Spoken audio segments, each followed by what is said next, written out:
Bienvenida, bienvenido a Quedamos para un café, el podcast conversacional conducido por Seu.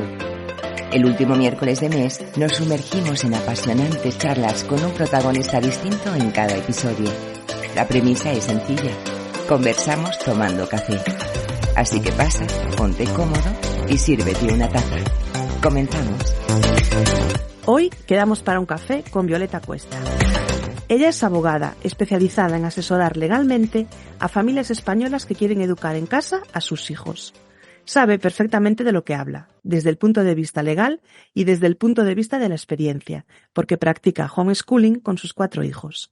Destacaría de ella su sonrisa, su vitalidad y su ilusión, que además, os adelanto, es contagiosa. Bienvenida, Violeta, ¿cómo estás?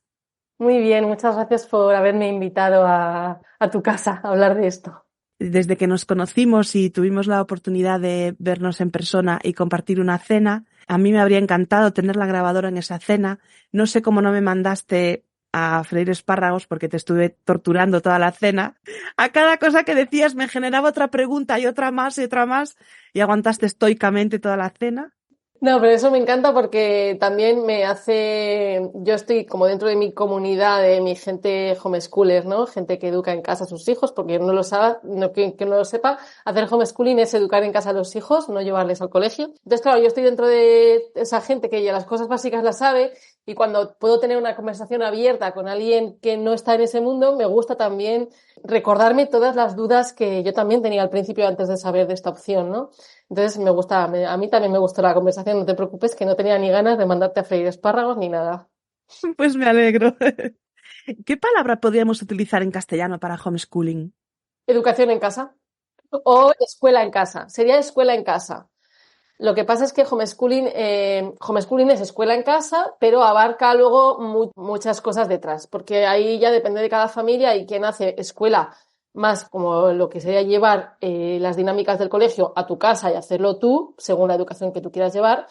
Y luego hay familias, al otro extremo estarían las familias que se llaman unschoolers, que viven como si no existiese una cosa que se llama colegio, ni existiese unas necesidades, ¿no? Unas imposiciones sociales de tener determinados aprendizajes. Entonces, las familias unschoolers, total, los niños pues aprenden a leer cuando quieren, están muy enfocados en seguir los intereses del niño y en no dirigirlos y tampoco manipularles para que hagan lo que tú quieres que hagan, ¿no? Entonces, entre el homeschooling, sin más, que sería llevar el colegio a casa, y el unschooling, en medio, pues están todas las opciones que cada familia se quiera plantear. Entonces, literalmente, homeschooling sería escuela en casa, pero la mayoría de la gente que hacemos homeschooling no hacemos escuela, simplemente es educación en el hogar o algo así, ¿no? ¿Y seguís, por lo que me comentas, una serie de pautas del Ministerio de Educación o de contenidos o cómo os organizáis para esto?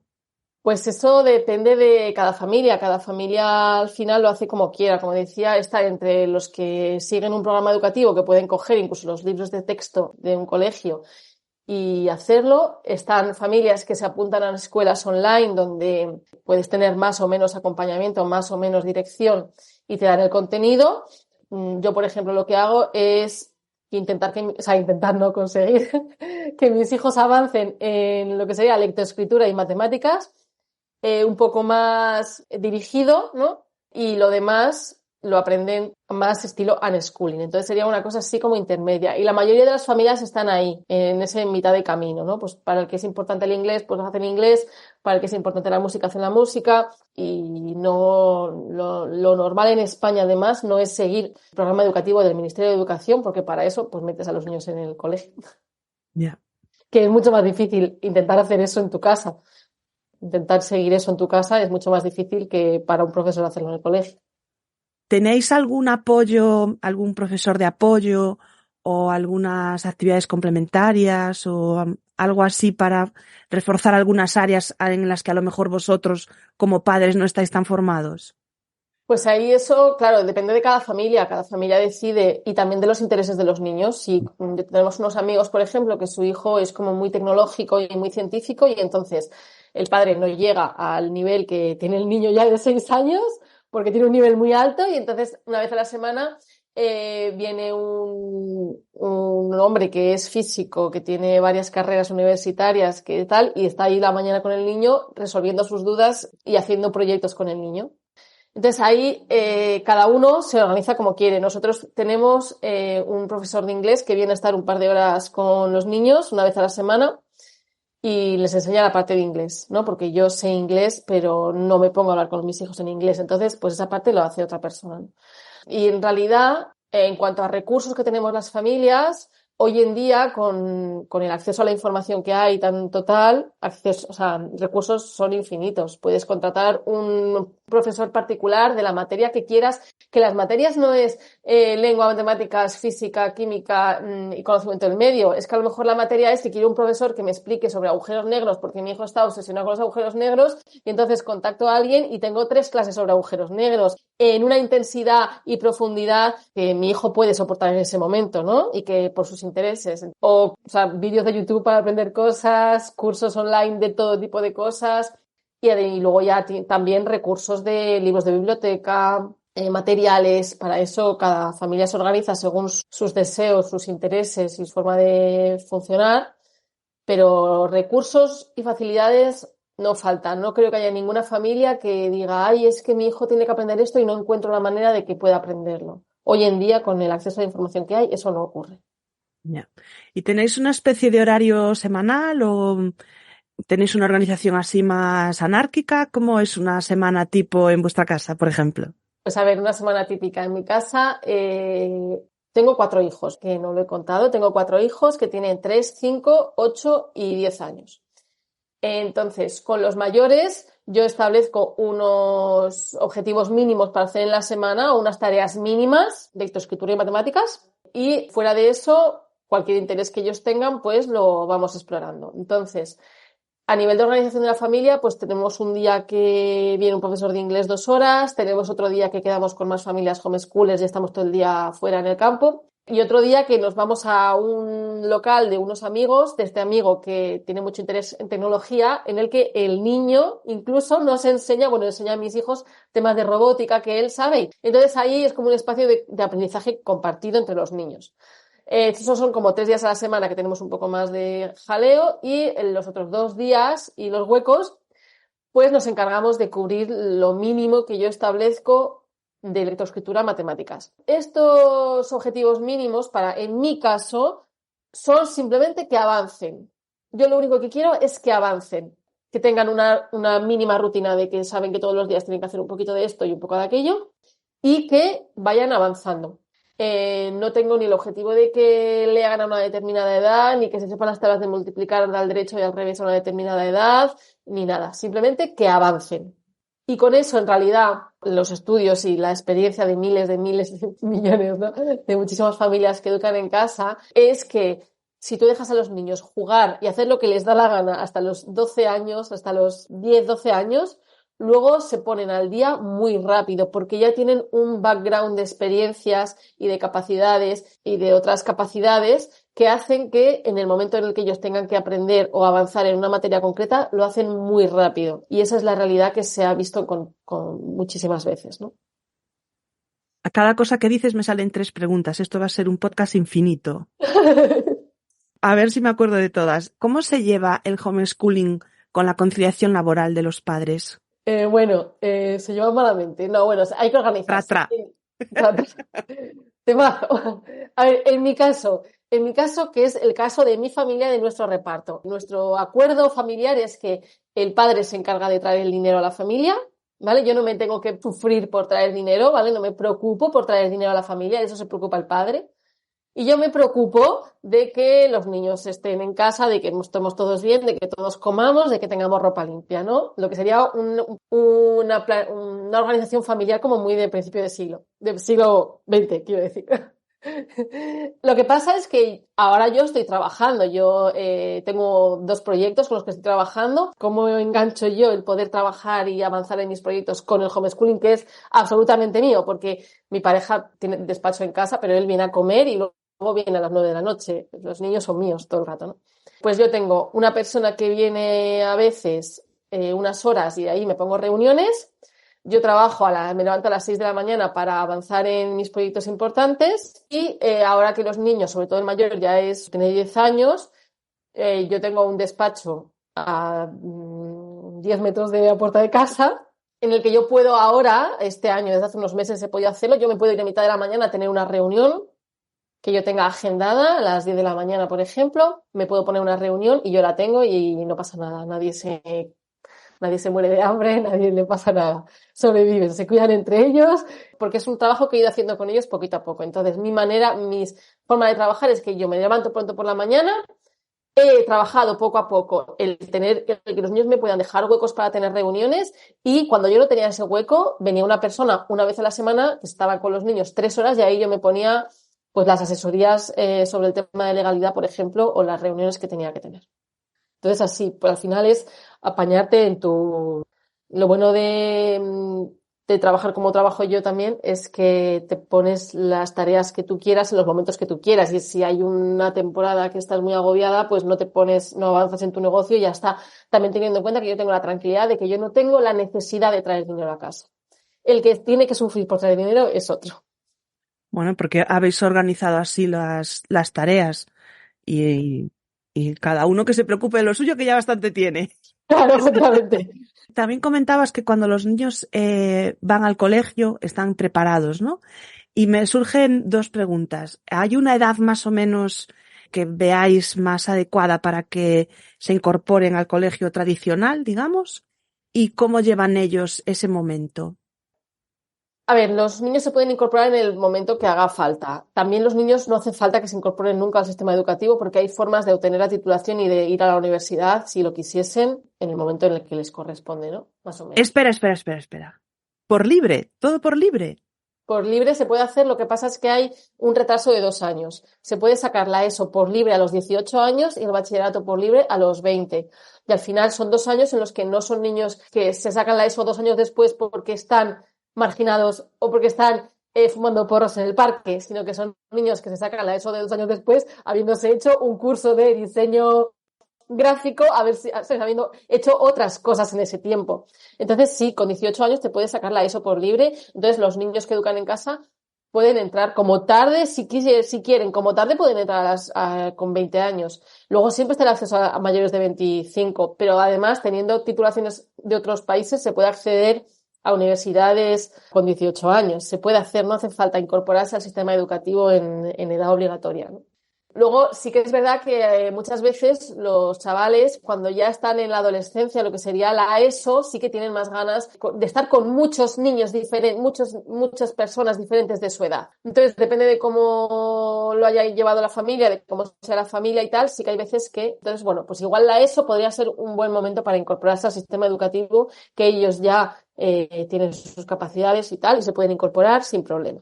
Pero... diciendo que si el niño está bien y el niño no reclama el instituto, también puede acabar y ir a la universidad y hacer lo que quiera con su vida sin haber pasado por el colegio.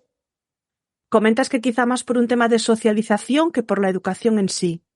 Sí.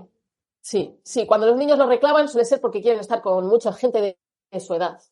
Y ahí es donde ellos quieren ir al instituto. A nivel de educación no hace falta.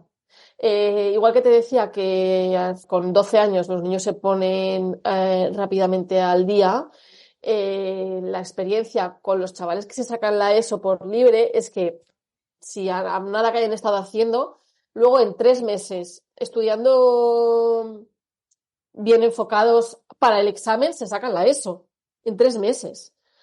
Es verdad que luego hay, por ejemplo, ponte un niño que es que tiene clarísimo que quiere ir a la universidad y que quiere ir con los 18 años y que tal, pues se incorpora al sistema educativo antes, se saca la ESO y listo, ¿no? Pero la mayoría de las veces es más porque quieren jarana. Ya. Bueno, es normal, en la adolescencia conlleva todo ese desarrollo, ¿no? Esa explosión de hormonas, de ganas de despegarte un poco de tus padres. A ver, es comprensible también.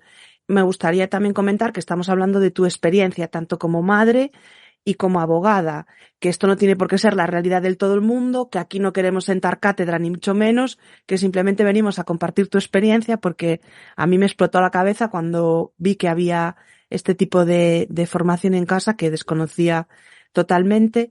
Y es verdad que cuando vas viendo, cada vez te encuentras más, ¿no? Encuentras más personas que lo hacen, encuentras más escuelas, más ofertas, digamos, ¿no? Personas que quieren hacerlo y yo te reconozco que me da mucho miedo, pero me molaría probar un año porque me parece una experiencia súper potente a nivel familia, a nivel niños, pues a lo mejor que no acaban de encontrar su lugar en el cole, ¿no? Que puedan explorar otras alternativas, pero vamos, a mí lo que me falta es valor, ¿eh? Bueno, a todo el mundo da miedo al principio porque además el tema de la escolarización, justo estaba escribiendo sobre este tema ahora, el colegio es donde todos los adultos hemos aprendido cómo funciona el mundo. Entonces, hay un concepto, de hecho hay un libro de Iván Illich sobre todo esto, que es que la sociedad está escolarizada. O sea, en el colegio nosotros aprendemos cómo funciona el mundo por cómo funciona el colegio.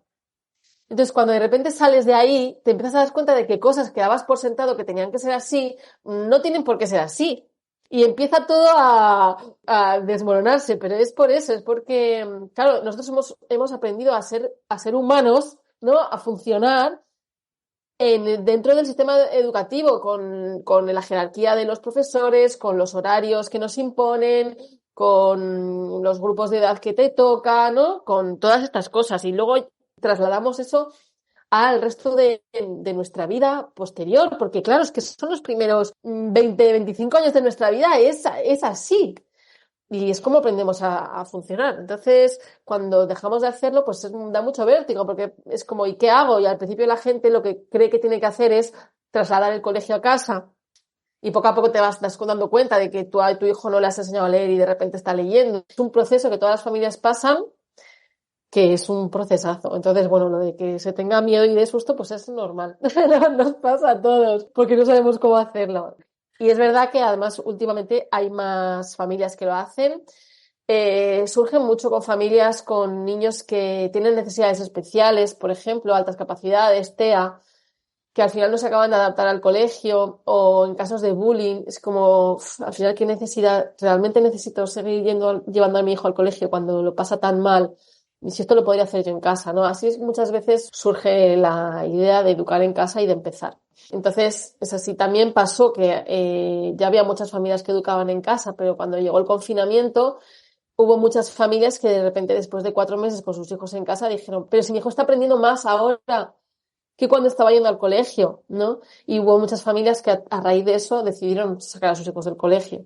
Uh-huh. Más que nada porque se dieron cuenta de que sus hijos estaban bien, ¿no? Fue como un experimento de que habrá niños que estarían mal y niños que estarían bien, pero de hecho y salió un estudio de la Complutense que el estado psicológico de los niños durante el confinamiento era mejor que mientras estaban en el colegio. Qué curioso y qué sorprendente a la vez. Y qué sorprendente, porque además se nos cuenta mucho que ahí es donde los niños aprenden a funcionar y que es donde mejor están, que donde van a estar mejor que en el colegio. Y de repente es como, oye, espérate, que igual sí, igual no. O sea, habrá que dependerá del niño, dependerá de la familia, dependerá de la estructura social y familiar que tenga esa familia. Y al final es lo que buscamos las familias, que se reconozca y que se regularice bien la educación en casa. Simplemente como una opción educativa más. Hay quien prefiere llevar a su hijo a un colegio Montessori, a una escuela Waldorf, a un colegio concertado, a un colegio religioso, a un colegio público del barrio, y habrá quien prefiera hacer educación en casa. Entonces, como que la libertad educativa debería incluir también la posibilidad de educar en casa simplemente como una opción más, en el caso de que la familia y el niño sea lo mejor para ellos, y ya está, sin más. Porque en España esto no está arreglado. En España no está regulada la educación en casa. En España es como si el legislador, ¿no? Los que hacen las normas, las cortes y eso. En el momento de hablar de la educación, pues nadie les dijo que había familias que querían no llevar a sus hijos al colegio. Entonces no se habla de esto y no se trata de ninguna manera. Entonces, lo que sí que está claro en las leyes es que la escolarización es obligatoria entre los 6 y los 16 años de edad. Entonces ahí es donde las familias que educan en casa podemos tener problemas, porque se puede considerar que estamos escolarizando o que no estamos escolarizando, que estamos cumpliendo esa obligación o no la estamos cumpliendo. Y también el problema es que no está regulado y el Estado funciona como si no existiese. Los procesos y los sistemas por los que pasamos las familias que educamos en casa no están hechos para nosotros. Igual que esta misma prueba que os digo de sacarse la ESO con 18 años no está pensada para los niños que educan en casa, está pensada para adultos que se quieren sacar la ESO por libre sin tener que ir al instituto, ¿no? Entonces es como a partir de los 18 no está pensada para nosotros, pues igual es el proceso. Entonces se suele confundir con temas de absentismo, de familias que no están atendiendo a los niños, y entonces ahí hay un proceso, incómodo y una inseguridad y una incertidumbre que pasamos las familias que educamos en casa porque no está regulado en España. Es como si esta opción no existiese y no hubiese nadie dispuesto a hacer educación en casa de forma responsable. Yo supongo que es muy difícil llegar a quienes regulan esto a que le den un poquito de forma, teniendo en cuenta que cada vez que entra un gobierno nuevo, un partido nuevo en el gobierno, cambia toda la ley de educación, pues podían tener en cuenta esta opción también. Claro, pero al final es un tema. Ponte que seamos 10.000 familias. No se sabe porque no sabemos cuántas somos. Ponte que seamos 10.000 familias. Es que 10.000 familias no somos nada. Somos 4 gatos. Y no hay nadie que vaya a meter en su programa electoral la regulación de la educación en casa cuando somos 4 gatos los que queremos hacerlo bien. Y además puede generar mucho rechazo por gente que no conoce, que puede confundirlo con cosas que no son. Entonces, yo no veo vistas de que nadie con poder real vaya a incorporar esto en su programa educativo. No. En su programa educativo, no en su programa electoral. Y una parte de tu trabajo consiste precisamente en eso, en asesorar y acompañar a familias que quieren educar en casa y se enfrentan a lo mejor a situaciones legales un poco complicadas, digamos. Sí, ese es lo que yo hago con las familias, es desde asesoramiento legal, con la mejor forma de sacar a los niños del colegio para no tener problemas y cómo evitar que surjan esos problemas y luego saber manejar esa situación y sobre todo tener la información porque esa información no está. Es que muchas veces, incluso dentro del proceso, las personas encargadas de llevarlo a cabo, como podrían ser servicios sociales, fiscalía, es que no saben qué es esto, no saben ni qué hacer con nosotros. Imagínate la inseguridad de una familia que se está hablando de cosas súper importantes ahí, en la que ni siquiera el funcionario que delante tuyo te está diciendo que no puedes hacer eso sabe ni qué hacer contigo. Entonces ahí es donde yo asesoro a las familias para que puedan hacerlo y para que puedan hacerlo disfrutando también del camino sin preocuparse por este tema legal, ¿no? Tenerlo todo cerrado, todas las necesidades cubiertas para decir, bueno, vale, esto es así y ya está, pero yo no sufro por esto, ¿no? Porque ya lo tengo todo atado y sé lo que puede pasar y cómo enfrentarme a ello si ocurre. Nos está quedando muy gallego este podcast porque la mayor parte de las preguntas se responden con un depende. Entonces, claro, si tú ya tienes miedo, ¿no?, a hacer una cosa así y aún encima ves que legalmente puedes tener problemas y que todo depende y no hay como una forma un poco más homogénea, ¿no? No hay que tenerle miedo porque los problemas no son muy graves. Aquí siempre hay que tener mucho cuidado con lo que se comenta en abierto porque no está permitida la educación en casa al final. No está permitida, no está regulada y hay que tener cuidado con lo que se dice en abierto, pero se puede decir que no es un proceso al que haya que tener miedo, que hay que estar bien informado y saber manejarlo, pero de verdad que no hay que tenerle ningún miedo.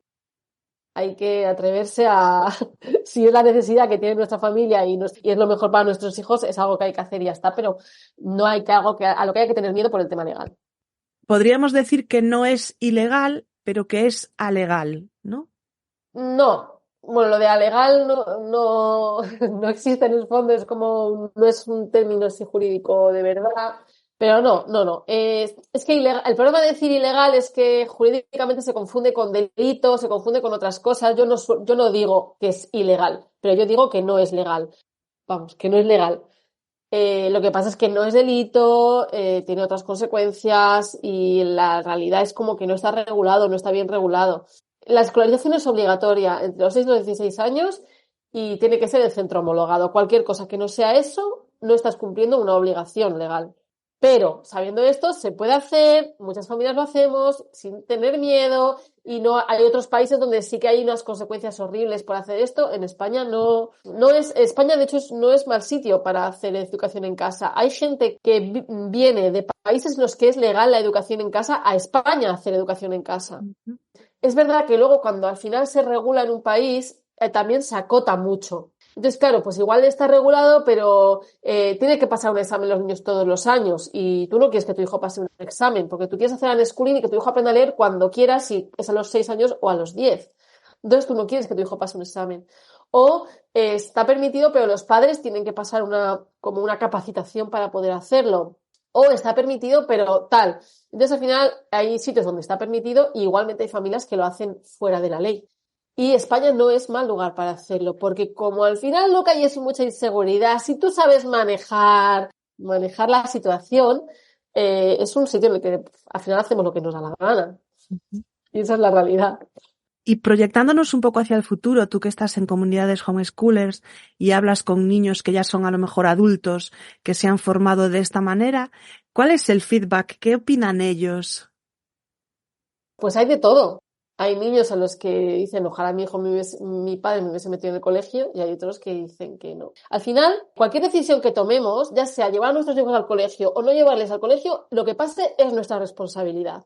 Si nosotros llevamos a nuestro hijo al colegio, nuestro hijo le hacen bullying en el colegio y seguimos llevándolo al colegio, también es nuestra responsabilidad. Si nosotros no llevamos a nuestro hijo al colegio y al final nuestro hijo nos echa en cara que no ha tenido amigos, pues será nuestra responsabilidad. Pero lo otro también. Lo que pasa es que hay veces que es como esto es así, pues no tengo más remedio. Sea lo que sea, es tu responsabilidad. Entonces, de los adultos que se educan en casa, pues hay de todo. Hay unos que les ha gustado y a los que se tuvieron que incorporar al sistema educativo y lo hicieron estupendamente. Hay los que se tuvieron que incorporar al sistema educativo y lo pasaron mal. Yo tengo una conocida que se incorporó con 16 años al sistema educativo y lo que decía era que se sentía muy abrumada por el ruido en el instituto, que estaba todo el mundo gritando. De hecho, durante los primeros meses se pensaron que ella era extranjera porque hablaba muy bajito y porque no hablaba. Entonces, ahí cada uno se adapta como puede, pero igual que el colegio tampoco funciona para todo el mundo, igual que hay niños que están en el colegio y no se están adaptando, pues igual hay niños que el homeschooling no es lo mejor para ellos. Y de adultos los hay, luego se sacan sus carreras o se tienen sus conocimientos y da mucha tranquilidad. Nosotros vamos a encuentros de familias y da mucha tranquilidad el ver a jóvenes pues que son gente responsable, despierta, con capacidad de trabajo, ¿no? Que es cosas que preocupan mucho, ¿no? Luego tendrá que trabajar y la gente cuando tiene su motivación puesta hace lo que quiere, ¿no? Y consigue sacar la energía de ahí. Pues hay de todo. A mí ver a los adultos que se han educado en casa me gusta, me da esperanzas. Porque claro, es normal encontrar niños pequeños. Hay mucha gente que empieza con niños pequeños y luego más adelante van escolarizando. Entonces hay muchos de edades pequeñas y cada vez menos adultos. Y cada vez es como, vale, sí, mi hijo ahora tiene 6 años y yo sé que mi hijo ahora pues no necesita esto y aquello, pero ¿qué pasará cuando sea mayor? Y entonces tenemos todos esos testimonios de niños que en 3 meses se hacen los exámenes para sacarse la ESO y la prueban y van a la universidad, de niños que tienen carreras de música si es lo que han querido hacer, en Harvard estaban pidiendo homeschoolers por la capacidad que tienen de automotivarse y de hacer lo que tienen que hacer simplemente. Es como todo, pero al final se tiene que adaptar a la familia, a los ideales de la familia, a lo que la familia espera y quiere, que las herramientas que quiera que su hijo tenga de mayor. Pues si para ti es muy importante que tu hijo aprenda a estar de 9 a 8 para que pueda tener un buen trabajo en el que le vaya nada, o sea, de 9 a 8, de 9 a 5 de la tarde en un colegio sentado, para que pueda adaptarse a un buen trabajo con un buen sueldo en el que vaya a estar sentado de 9 a 4, te interesará que tu hijo esté en el colegio. Si tú te gustaría más que tu hijo te parece más importante que tu hijo sea una persona que sepa lo que le gusta, que pueda ganarse la vida de maneras creativas y innovadoras, dedicándole el tiempo que quieran, y no te parece importante que sea capaz de estar sentado en una silla de 9 a 5 de la tarde, pues igual no tienes por qué meter al niño en el colegio. Al final no hay una fórmula generalizada que funcione para todo el mundo. Cada familia tiene que buscar la suya. Claro, el colegio prepara a los niños para un futuro y la educación en casa, educación en casa también dependerá de lo que haga cada familia en su casa. Claro. Una vez más volvemos al depende. Depende y que además lo que sí que es una gran responsabilidad. Porque si tu hijo te reclama más amigos, tendrás que buscar más amigos. Si tu hijo te reclama que quiere más estructura, tendrás que darle más estructura. Si tu hijo te reclama que quiere aprender sobre el cuerpo humano, tendrás que buscar recursos para enseñar a tu hijo sobre el cuerpo humano o hablar con alguien que te pueda enseñar si tú no tienes la capacidad de enseñar. Pero al final, y como lo decía antes, es nuestra responsabilidad. Es verdad que cuando tú escolarizas, tu única responsabilidad es si llevas a tu hijo al colegio o no, y lo que pase ahí, y parece que todo lo demás, lo que aprenda, lo que no aprenda, lo que le enseñen, lo que no enseñen, se ha ido de mis manos, que en realidad no es así, porque tú has tomado la primera decisión de llevar a tu hijo al colegio. Pero cuando los niños están en casa es como cada cosa tienes que verla y hacerla. También es verdad que se puede ir modulando y cambiando las cosas según se necesita. Claro. Si tu hijo a este año has hecho una cosa como muy libre y tu hijo necesita más estructura, pues el año que viene le preparas, o a mitad de año, o la semana que viene le pones un poco de estructura. Y vas adaptándote poquito a poco. Entonces sí que hace falta responsabilidad, hace falta escucha activa a los niños, hace falta estar pendiente de sus necesidades y de sus intereses reales, y hace falta paciencia y hace falta cosas para todo. Y mucho sacrificio. No hace falta, no creo que sea sacrificio, depende de cómo se vea, porque mis hijos, yo no tengo que estar peleándome con mis hijos a las 8 de la mañana para que salgan con la mochila lista para el colegio. Quizás sacrificio no sea la palabra adecuada, un esfuerzo, poner mucho de tu parte. Sí, es una responsabilidad. Ya. Es una responsabilidad y hay que tenerlo claro, pero no tiene por qué ser mucho esfuerzo de tu parte, porque como te he dicho yo, ahora yo puedo ir a tener una reunión y mis hijos están bien. O sea, cuando un niño está en el colegio 5 o 6 horas, la atención del profesor está dividida entre 30 niños. Entonces, lo que aprende un niño en 6 horas en el colegio, en casa lo aprende en una. Entonces, lo demás es simplemente aprender a vivir con nuestros hijos. Wow. No es estar ahí todo el día currando, es tener claro lo que tienes que hacer lo que tienes que hacer y luego aprender a ellos, enseñar a ellos también a gestionar su tiempo, a seguir sus intereses, a tener sus recursos. Es algo que se va haciendo poco a poco, tampoco es como del día a la mañana. ¿Y tú o vosotros, no sé cómo quieres abordar esta pregunta, tuvisteis claro que vuestros hijos iban a educarse en casa? ¿O fue un proceso gradual? ¿Lo habéis vivido en vuestras familias? Pues a ver, yo la primera vez que me planteé que igual el colegio no tenía sentido para mí fue cuando estaba en primaria, en sexto de primaria, que me di cuenta de que había hecho lo mismo en primero, en segundo, en tercero, en cuarto, en quinto y en sexto de primaria. Lo mismo, solamente había avanzado un poquito en lengua y en matemáticas. Lo demás era todo el rato repetir una y otra vez cada curso lo mismo.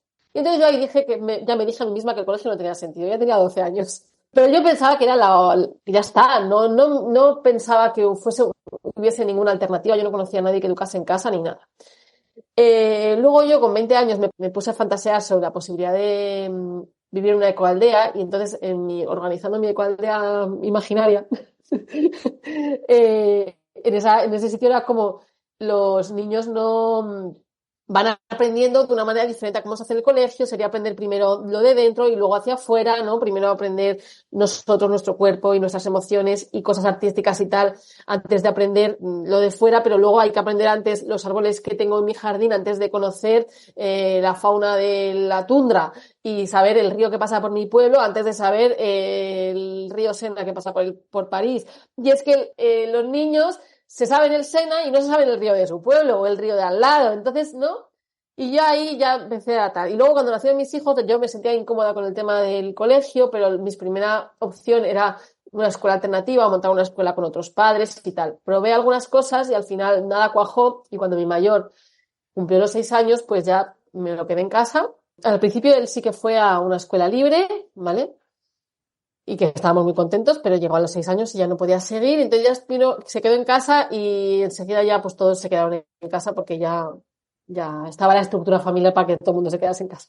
Y entonces así fue como decidimos. Y luego es lo que decía, que tú empiezas con una idea y poco a poco te vas dando cuenta de que vas cambiándola y vas adaptándola a tus hijos hoy y mañana y es como más flexible siempre y cuando lo hagas con responsabilidad. Que es lo fundamental, es una responsabilidad grande, porque no puedes delegar, no puedes decir, no era mi culpa, aquí no te cabe. No hay sitio para decir, que mi hijo se le cae el pelo cuando va al colegio, ¿y qué le voy a hacer? No. O sea, si mi hijo no tiene amigos es porque yo no me he esforzado en que mi hijo tenga amigos. Si mi hijo no sabe inglés es que yo no me preocupa porque mi hijo sepa inglés. No puedo decir, es que el profesor del colegio era muy malo, sino que es todo para bien y para mal, es mi responsabilidad. Ya. Creo que es la gran palabra de este episodio. Totalmente, responsabilidad. Pues para ir cerrando te voy a hacer las 2 preguntas que le hago a todo el mundo llegado a este punto. La primera es, ¿con quién te tomarías un café? Ay, Dios mío, no sé. Es la pregunta más difícil de todo el podcast. ¿Verdad? Dificilísima. Sí. ¿Con quién me tomaría un café? Pues mira, me encantaría tomarme un café con Carlota Salas, que es una madre homeschooler que me transmite muchísima paz. Uh-huh. ¿Es española? Sí, es española. Cualquier día la conozco y le invito a un café. Pues súper. ¿Y recuerdas quién es la última persona con la que tomaste café? Es que no tomo café, pero té. Té nos vale. Té. Conmigo misma, que es muy importante. Muchísimo, no sabemos cuánto. Que es algo que he recuperado en los últimos, no sé, el último año que mis hijos ya están mayores y puedo sentarme ahí a tomarme un té mientras ellos hacen lo que sea. Y yo me echaba de menos. O sea que conmigo misma, que también soy muy graciosa. Doy fe de ello. Pues muchas gracias, Violeta, por venir a compartir esta forma de educar en casa que me parece súper interesante. No sé si hay algo que te guste añadir, que nos haya quedado por ahí. Bueno, que al final la educación en casa lo que es, o lo que debería ser, es una opción educativa más que esté disponible para las familias que lo quieran y que se adapte a sus hijos, a sus necesidades mejor que otras. Simplemente eso es lo que sería lo ideal. Y que, aunque eso oficialmente no está permitido, pero al final sí que somos muchas familias las que lo hacemos y se puede hacer. Y es un viaje muy bonito. Y se puede hacer todo. Y se puede educar en casa y también trabajar un poquito. Genial. Pues muchas gracias, Violeta. Un abrazo. Nada, muchas gracias a ti por darme este espacio. Gracias por estar ahí, al otro lado, y por acompañarnos en este episodio de Quedamos para un café. Te invito a suscribirte a este podcast desde tu reproductor de podcasting habitual. El último miércoles de cada mes te esperamos con una historia y un invitado que seguro te sorprenderá. Hasta pronto.